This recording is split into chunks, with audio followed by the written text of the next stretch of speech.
I am having a slightly delayed morning here because it was in the 20s. Water's icy but not frozen solid. I was using full freeze precautions, bringing everything inside the sleeping bag, batteries, water filter, bathroom wipes.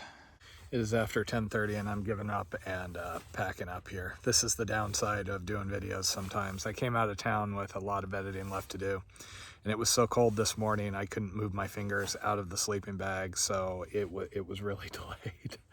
And if I get more than like a day behind, it gets really, really hard to catch up. So I end up taking hits like this and sitting around in the tent.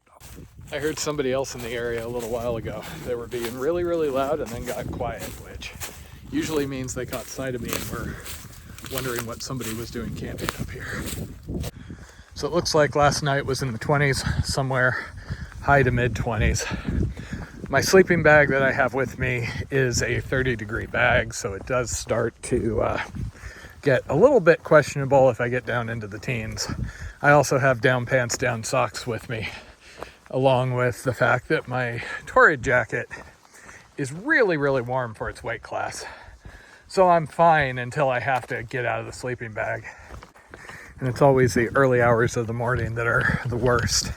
I actually woke up this morning needing to pee like usual, not wanting to get out of the bag as usual, and I could feel how cold everything was, and I was just hoping that it wasn't 2 o'clock so I'd be lying there for hours like that. Fortunately it was 5:30, and as usual it's not the ambient temperature, it's more just the wind, which tends to work its way through everything.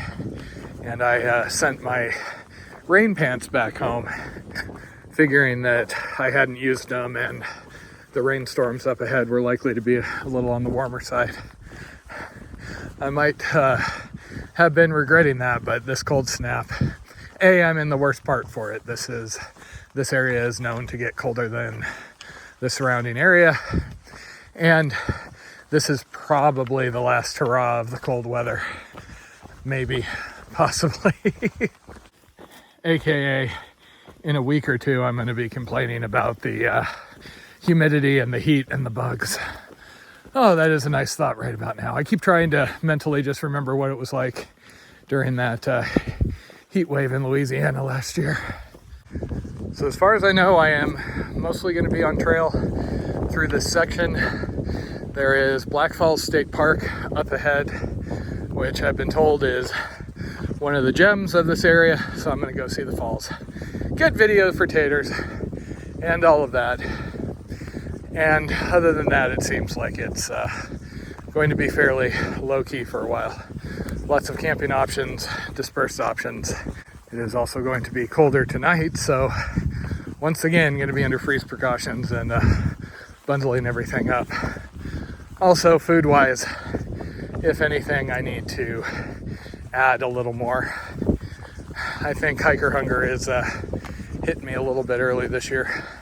Plus, there is that whole long day thing. If you're doing 20 miles, but you're doing it in 7 hours versus 11 hours, one of those you're leaning heavier on dinner and don't need trail food. Dang it. I stopped paying attention for 5 minutes. Just follow a trail sign. And again, I went the wrong direction. It's okay. Bonus quarter of a mile or so. And here was my mistake. I came off that one, and I should have gone on that one. That's what I get for answering comments while I'm walking. But hey, there we go. Allegheny Trail. Oh, these trails are just all over the place here. Apparently, I'm just bound and determined to go the wrong way this morning. So I assume the yellow is the Allegheny Trail, and then there's also these printed markers. They're like the Heartland Rail Trail. This actually would have been far better to camp in just because of the vegetation cover versus where I was. I was just beat. My knee was hurting. I was tired of being frozen by the wind. I remember friends on the AT complaining endlessly about having to filter water and being so sick of it. But you know what? You're lucky if you get to filter on some of these trails.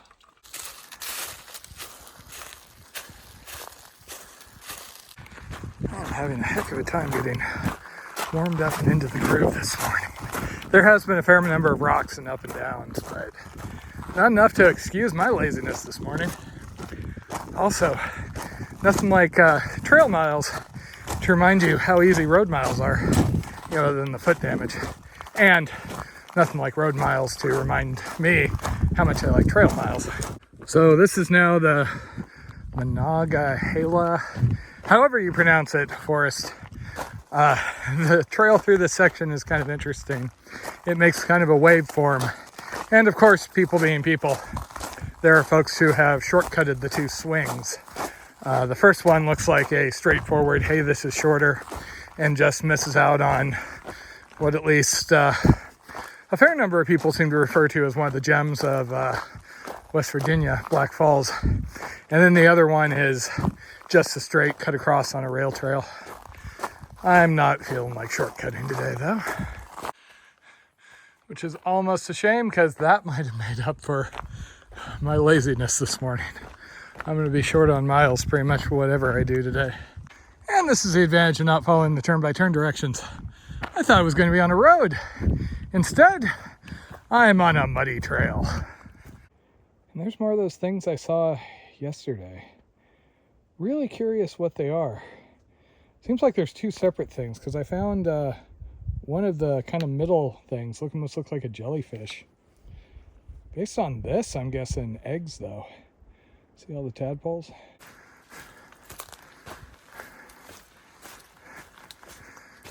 Well, honestly, that took longer to happen than I expected. The mud has actually been a lot worse through this section than it was in Dolly Sods. Or at least it's less mitigated. Dolly Sods, there were rocks and there were ways to walk around it.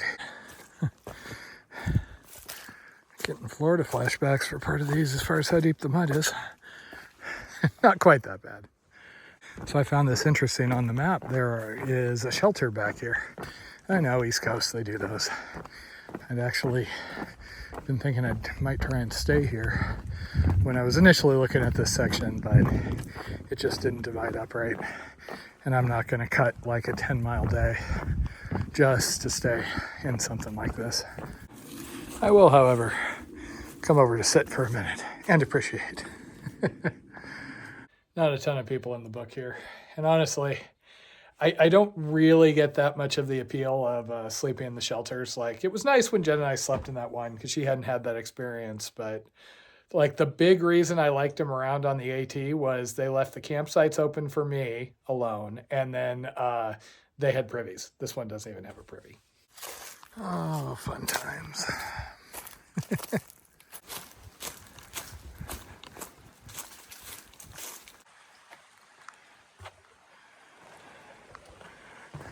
Okay, I don't normally do this, but I'm doing a short off-trail jaunt on a road, of course, to see what this whole Black Falls State Park is about, since multiple people have told me it's so cool.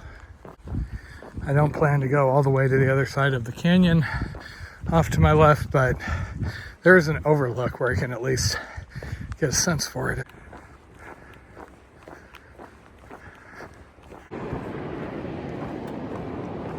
Okay. And that is totally worth it. I went across Great Falls, Grand Falls, whatever that is on the CNO right after, and that was, there was a bit of water flowing. I came, I saw, I stared, I took pictures, and now back to the road. As it turns out, I just checked, and this is actually mile 400 since the ocean, so that's kind of cool. That was basically a little under 3/4 of a mile, maybe, most of which was spent debating with myself whether it was worth trying to hitch and get to the lower part of the falls proper.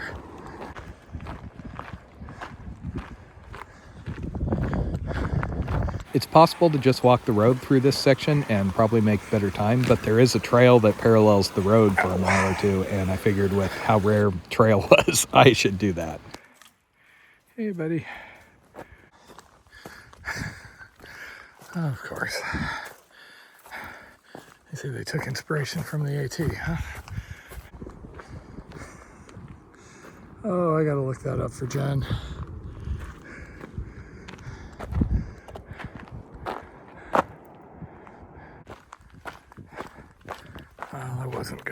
here, but I'm having a crap enough day. Guess I might as well.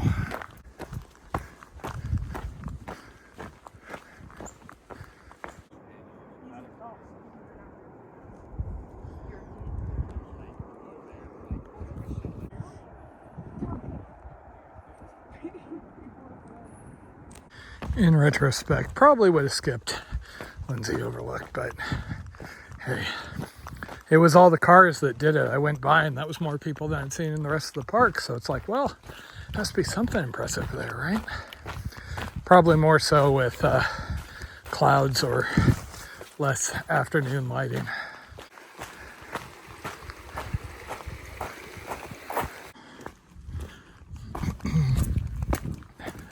So there is another alt here, follows the road. Reportedly it's better in really muddy conditions, but it can't be that bad.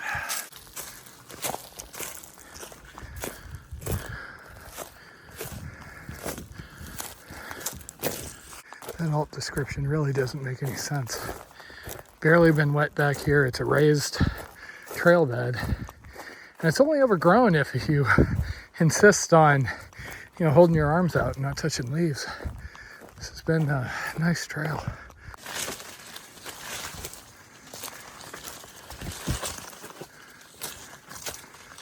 I did hit one little muddy section. It was right near the crossing of some other trail. Gave up and just ended up walking through the mud. It's 7:30. I think I'm probably going to fill up water and keep going though. Tannin water. Probably should have stayed there, but combination of things. One, I don't really like more heavily used campsites, more chance of rodent issues or bear issues or things like that. The other is, you never know if somebody's going to pop out of the woods at 9 o'clock at night. And while I obviously can sleep around others, again, that just takes a lot of the enjoyment out for me. And this doesn't seem like there are going to be no options. We'll see how much I regret that in a minute. I'm going to need to find a spot pretty quick though. It's almost 8 o'clock. I got, for once, more in me, but not enough daylight. That's what I get for getting such a late start. And this is back to that alt from this morning. So the last section of trail was actually my favorite of this thing so far. Felt, like some section of the AT or an East Coast actual trail. Not too much mud or anything like that. However, maybe I should have stopped and camped up there. Oh well, I can walk in a road in the dark for a bit. Okay. Also not my favorite, but this is across a stream from the main road here. Oh well, that's what I get for not stopping earlier. There is a dispersed site I know about, but that's in another 5 miles and it's already a bit on the dark side. So, home sweet home.